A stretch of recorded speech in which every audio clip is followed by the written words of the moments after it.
Karir Ferdy Sambo melejit berkat kasus cyanida. Brigjen Krisnamurti harus tunduk ke ex anak buah. Irjen Ferdy Sambo, mantan Kadif Propam Polri, hingga kini menjadi sorotan lantaran tersangka kasus pembunuhan Brigadir J. Namun tahukah Anda, jika kasus yang membuat karir Ferdy Sambo melejit adalah kasus cyanida atau pembunuhan berencana Jessica Wongso terhadap Mirna Salihin.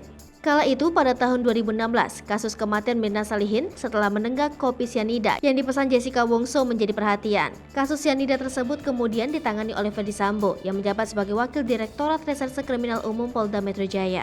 Ferdy Sambo tak sendirian, ia bersama Brigjen Krisnamurti yang menjabat Kepala Direktorat Reserse Kriminal Umum Polda Metro Jaya.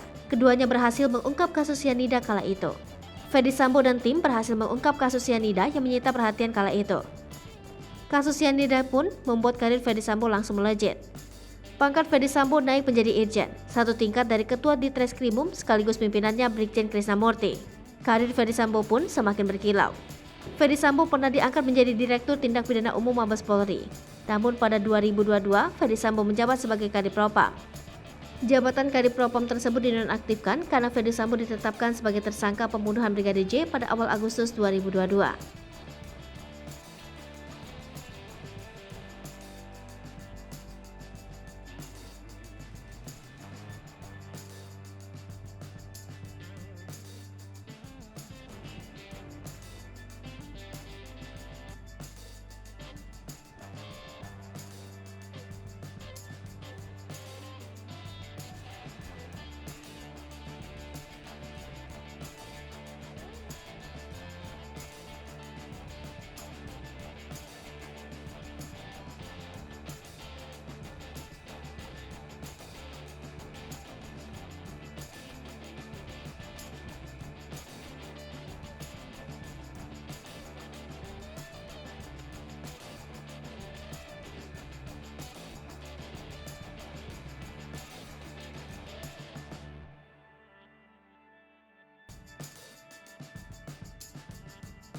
Hai pemirsa Sri Popo TV, jangan lupa komen, like, dan subscribe, serta tonton